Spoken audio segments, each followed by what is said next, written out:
Hey guys, this is Joshua Seth, voice of Tai on Digimon, and you're listening to Anime Secrets. All right, are you guys ready to get started? Yeah? All right, I'd like to introduce to you the man of the hour, Joshua Seth. Welcome. Thank you so much for joining us. Yes, that's all for you. Thank you so much for being here. I know you've been busy. Just running around, you know, just meeting everyone. All right. Hello, everybody. Hi. Thank you so much. So what does it feel like to be here in Pasadena, Texas for this fun weekend event? Honestly, this is great. I was just saying, this is an anime convention, and everything I'm known for is anime. I mean, I do consider myself one of the OGs of anime. I started voicing anime in the 90s before it was even called anime. Back when you had to rent videos at a video store and there was no section for anime, so you couldn't even get what little there was there. You had to actually get movies like Akira at a comic book store. That's how long, I've been doing this. So it's just wonderful to see how it's exploded and the fan support. And speaking of which, our movie right now, Digimon the Movies, was just announced for pre-release a couple of days ago. It comes out on December 17th. Digimon the Movies is the #1 movie on Amazon right now. Out of all movies. Yes, sorry, Despicable Me 4, you're #2. Yeah, so that's just amazing fan support. Congratulations, and that's so huge, and it's so awesome to have you here. Regardless of the timing, but also the timing that's so cool. And speaking on that, what you just mentioned about how things were, how they are now, how much does it mean to you to see the growth of anime? It's honestly, the fan support is the only reason that some of these series and franchises are still going. If the fans had stopped supporting them, they wouldn't be making them anymore. So honestly, it means everything, not just to me, but everybody on down the line on the production side of things as well. We exist to serve the fans, and if it weren't for you guys, I wouldn't still be voicing Tai on Digimon. It's 25 years now, and the fan growth, especially during the pandemic, has just exploded. So there's more opportunity than ever, including even a lot of series that I did that had sort of gotten lost to time, let's say, that have now come back, like Wolf's Rain. I play Hige on Wolf's Rain. It's streaming on Crunchyroll now, and there's a whole new generation of fans. And I want to get to kind of, how you got started. I always like to learn, kind of go back to the beginning. So where were you born, and the real beginning. The real beginning. And kind of what were you like as a child? Like, is this something that you saw yourself doing, or were you like, is this just kind of... This could be a long answer if we're doing the real story, but I grew up in a small town in Ohio called Kent, Ohio. It's a college town, and my parents were both psychologists. They weren't in the entertainment industry or anything like that, but I was like always an entertainer, and there was no outlet for it there, except there was a musical theater, a theater where the musicals from Broadway would prep their tours, their nationwide tours. They would come to Akron, Ohio, and they'd work it out on the road. And I was one of 2 kid local hires that was on every single show, 8 shows a week, professional equity theater, 550 seats to start, and 2,500 seats by the time I graduated high school. I did 8 shows a week from the time I was 8 till I was 18. So I've got a long history as an actor and an entertainer going all the way back to then. It's how I learned to sing, and you'll find most voice actors with longevity sing because we need to learn how to use our instruments and be flexible with them and not damage them, right? My dad, who I mentioned was a psychologist, built his practice as a radio psychologist. So I also had that sort of in the periphery of my consciousness, that he had this very popular radio show in Cleveland, all while I was in junior high and high school. And I would sometimes go to the radio station and I would see how the studio worked, and I had an interest in that as well. Fast forward now, I'm in college. I went to Tisch School of the Arts at New York University, and I'm coming from a small town in the Midwest. I'm in the big city now. Everything's very unfamiliar.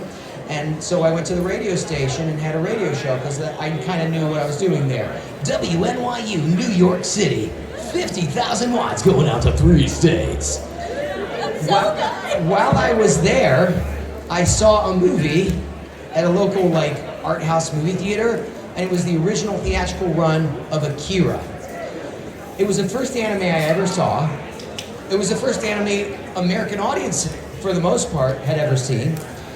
And it blew my mind, and I knew when I stepped out of the theater that I wanted to be a voice actor. I wanted to sort of combine my experience, in theater and acting with what I was doing in the radio show, and to be a voice actor in anime, except that there was no anime.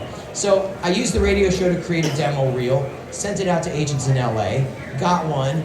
A week after I graduated, I moved to LA, and I'm like, I have an agent, I'm an actor, I'm a voice actor. But there was like no anime. So for years, I would just do like one day's work on Rugrats, one day's work on, somebody just posted something from all these old 90s shows that were Nickelodeon or whatever, right? Like one day, like that, and not enough to really pay the bills. I'm also a magician, so I was making my living as a magician, and that was my day job, and my goal was to become a working voice actor, right? And it was just little bits here and there, and then my big break came with Power Rangers. Yeah. I replaced Richard Horowitz as the voice of Alpha 5. He went off and became Invader Zim, and the production company was called Saban, which you'll know as the company behind Fox Kids. Saban, I was already doing anime for Saban by that point, but nobody's ever seen these shows. But they knew who I was, and so when he left, they called me to come in and replace him for Alpha 5. Aye, aye, aye! And that became my big break because they were about to launch Fox Kids, and the new show that they were going to launch the new network with is called Digimon. And I got to meet everybody on the sound stages where we were recording for Power Rangers, everybody that was then going to move over and start working on Digimon. That's how I got the opportunity to audition for Tai. And here 25 years later now, we're just releasing the 9th movie, and I've done it all the way through.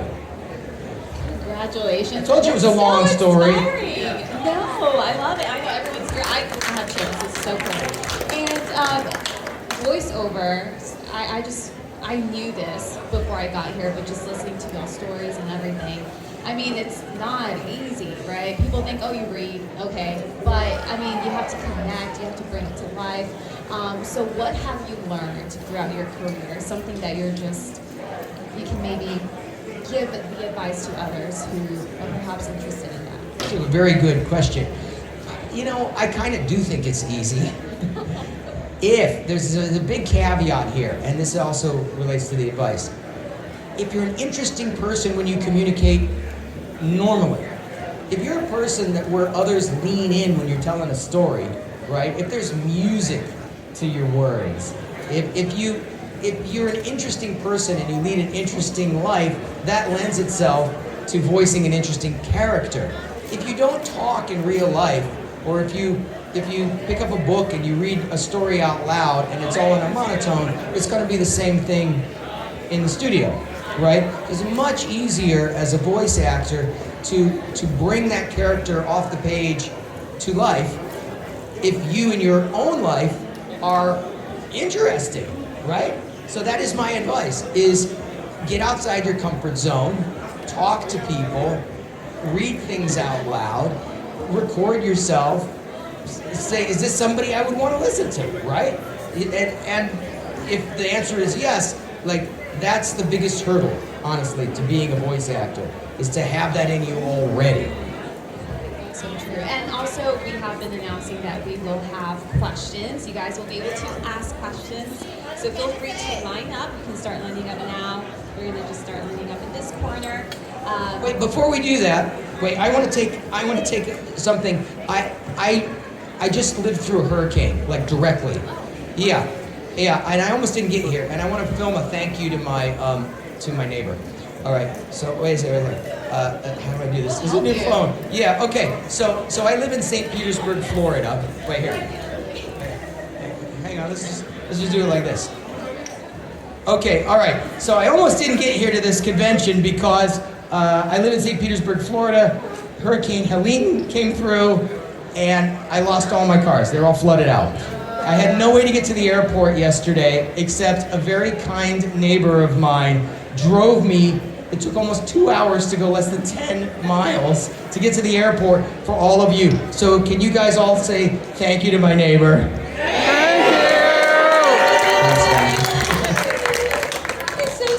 I don't even know the guy. He just had a Jeep, and so it didn't get flooded and destroyed. Yeah. Wild. And now he's going to get an awesome thank you video. I was telling him, I was like, I gotta go to this. How am I gonna get to the airport on the other side of this bridge that's closed? So glad you're here and that you're okay. Thank you. Yeah, and that I'm alive. Yes. Yes. Scary, man. I know you guys know hurricanes. Oh, absolutely. Yeah. We just had, Okay, all right, good. I want to send him something as a thank you. No, that's amazing. And awesome. Hi, what's your name? Okay, don't they get a mic? No mic? All right.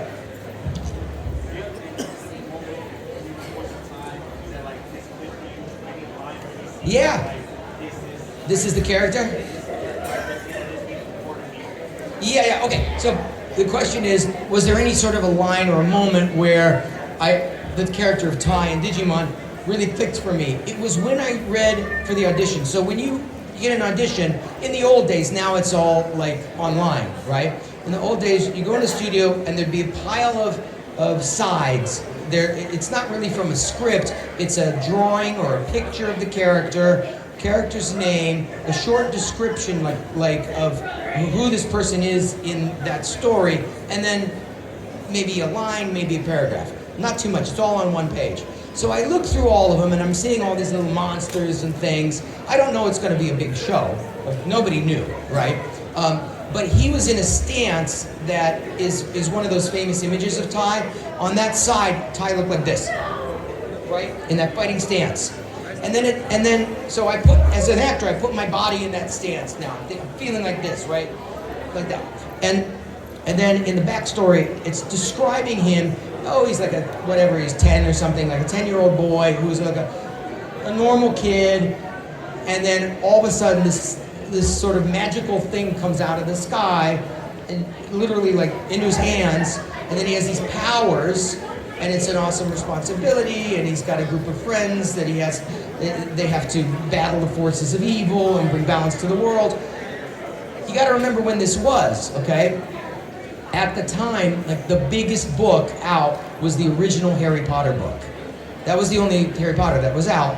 And I told you should read books out loud, stories out loud if you want to train to be a voice actor. I run a monthly voice acting Zoom class, and I tell the students, I'm like, that's your homework, is read stuff out loud. Like, it's no more complicated than that.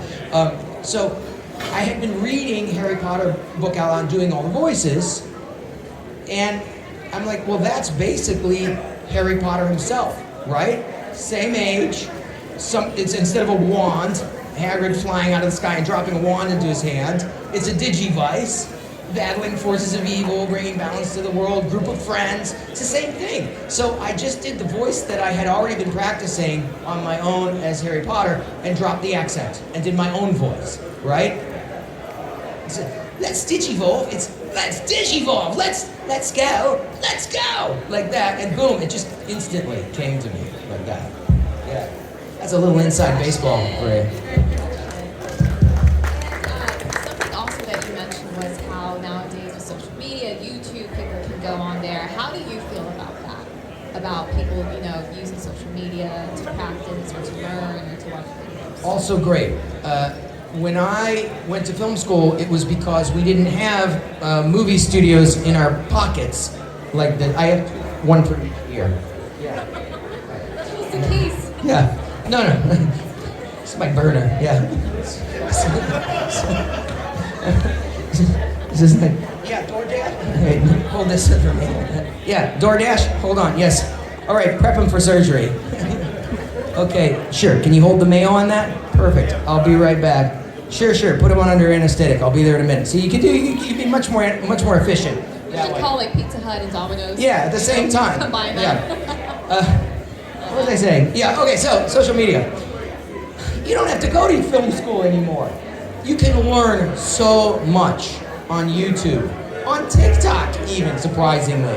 I have kids, and like my daughter's 11, and she can draw amazing. How did you learn to draw eyes, anime eyes? TikTok, right? In like a 1 minute. It's so efficient. You can learn so much on YouTube as well, that information that wasn't available before. And more importantly, if you get 3 friends together and write something and create something, you can have a following. There are shows. Was Has Been Hotel on YouTube, right? Right? Like that. It's like a fan created it, cast people, and Richard Horvitz, for instance, right? It's all the same group of people that I started with that are still doing this in a more elevated sense. Like you can actually break out and become huge. Even if you don't become huge, creativity itself is iterative. The more you engage in a creative endeavor and put it out into the world, the better you get. If you're making, if you're in pottery class and you spend the whole semester making one vase, it's not, no matter how much time and attention you put into that, it's not going to be as good as a person next to you that makes one crappy vase after another, after another, after another. At some point, it's going to get better, right? So you got to make stuff. You got to not hold it so tight. And the other thing too is the ability for voice actors who are otherwise anonymous to have a fan base through social media. I might not have quit. I left Hollywood in about 2007. The last series I did was Cyborg Soldier 9. I played 9 in that. And I left because I had an opportunity to tour with my mind reading show. I'm a mentalist specifically, not a magician. I had an opportunity to tour with it, and there was no way for me to capitalize on my success as a voice actor because we couldn't sign for autographs at the very few Comic-Cons that existed, like the one in San Diego. You weren't supposed to charge for autographs. You would just show up and support the property. And I was still making my living as a live performer, much more so than a full-time, very successful anime voice actor. Now, because of social media followings and because of these conventions, voice actors that otherwise wouldn't be able to live in LA, for instance, which is very expensive, can do so. It's a viable career path, again, because of you guys, and because you know who they are because of social media. So my career path may have been different if social media and the convention scene had been back in 2007 the way it is now. Yeah, the only reason I stayed in it was to keep voicing Ty on Digimon, and I had a deal with the head of the studio that I'd fly myself back from Florida, where I live now, on my own dime. I'd fly myself back to LA every year in order to voice Ty on each new movie because I didn't want to give up the character. Now, post-pandemic, I have a recording studio in a converted bedroom that's anybody could make for not very expensive even, not very complicated. And I record the movie that's coming out, the Digimon the movies. I recorded all 3 of them from a closet. Yeah, in a spare bedroom, in a 3,000 miles away. Yeah, so you can do it from anywhere, and you can do it without studio support or anything. You can learn stuff online, and you can get a following yourselves. This is all because of social media. Yeah. Now we know some behind the scenes stuff. Hello.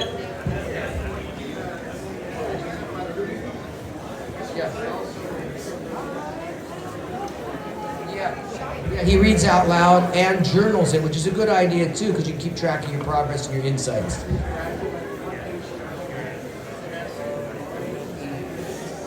Yeah, I love that. It's a great idea. Okay. Hello. Yes.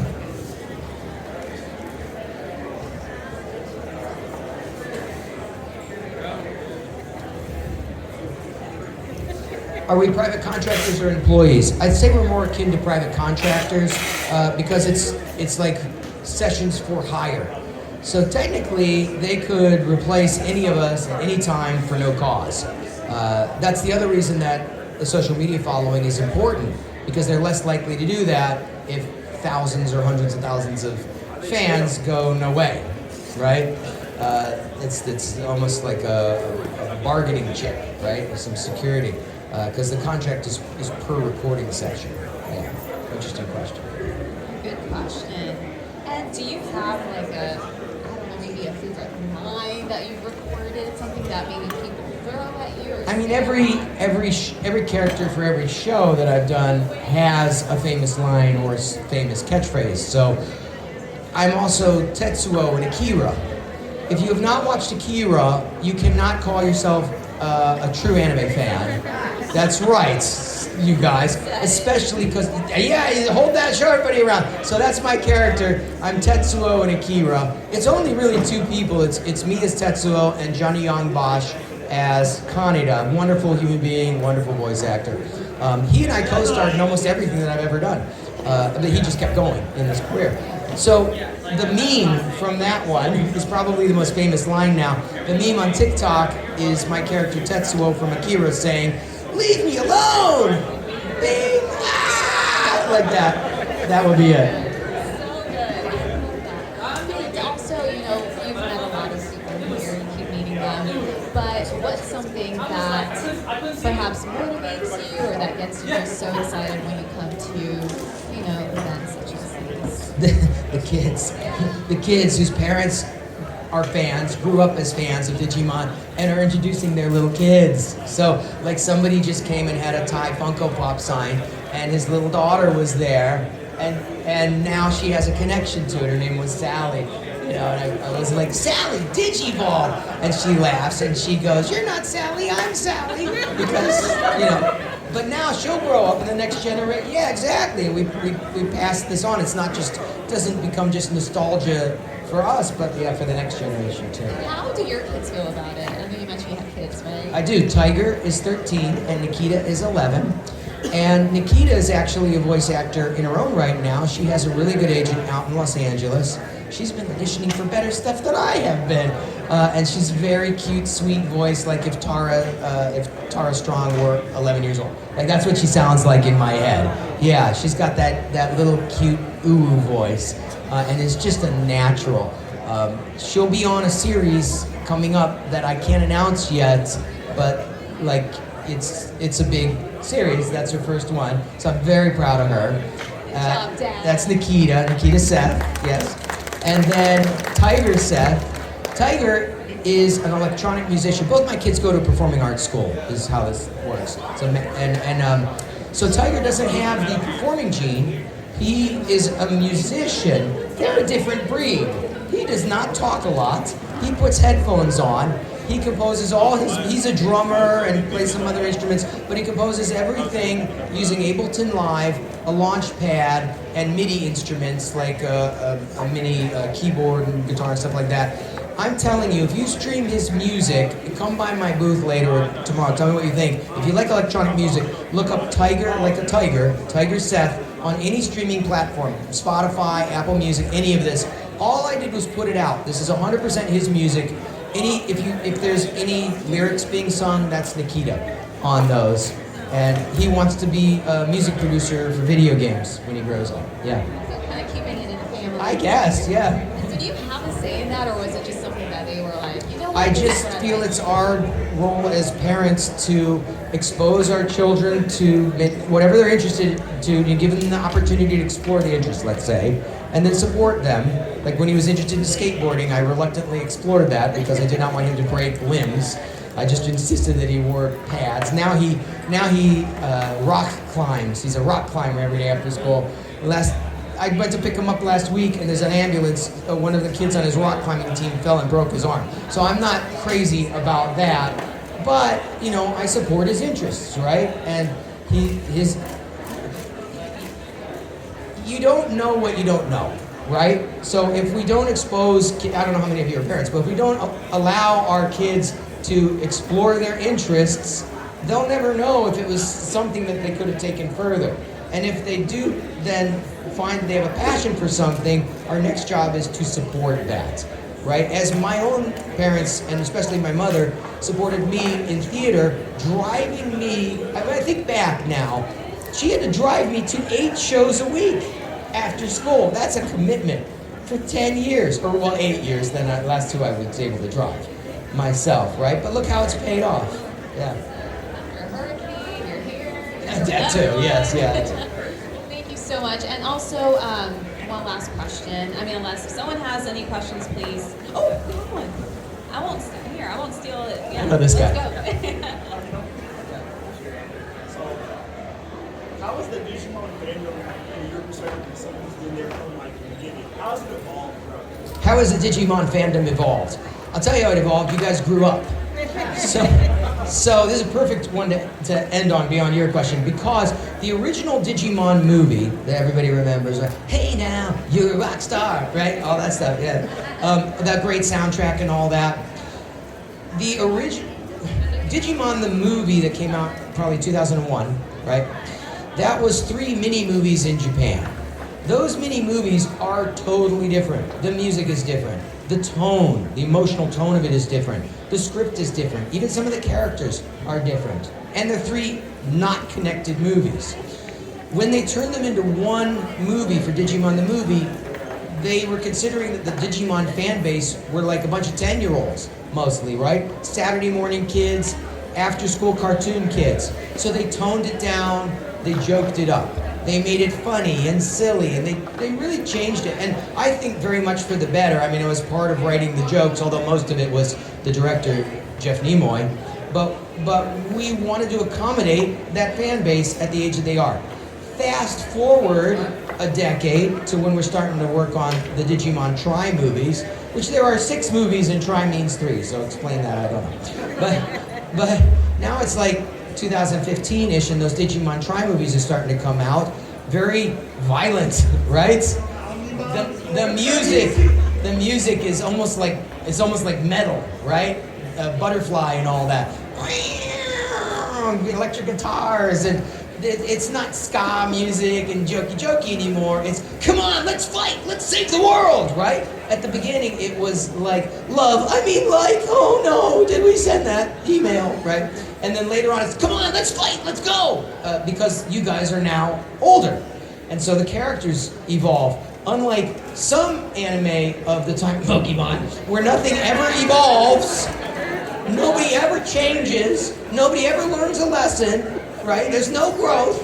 It's the same thing over and over. Not that there's anything wrong with that. In Digimon, the characters have relationships, and they grow, and they get older, right? Now, Last Evolution Kizuna came out at the beginning of the pandemic. In fact, that was the last movie I had to fly to LA to record, and on the last day of recording, all the studios shut down because of COVID, and I didn't even know if I'd be able to fly home. Nobody knew what was going on, and I had to record the final lines and pickup lines and things for Last Evolution Kizuna with a $99 mic on my laptop with a blanket over my head.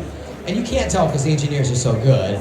That is such a great movie and such an end to the character arc, because they're going off to college now and they're considering more adult themes, and the emotional impact of the ending of that movie, that for anyone who's seen it, you cried.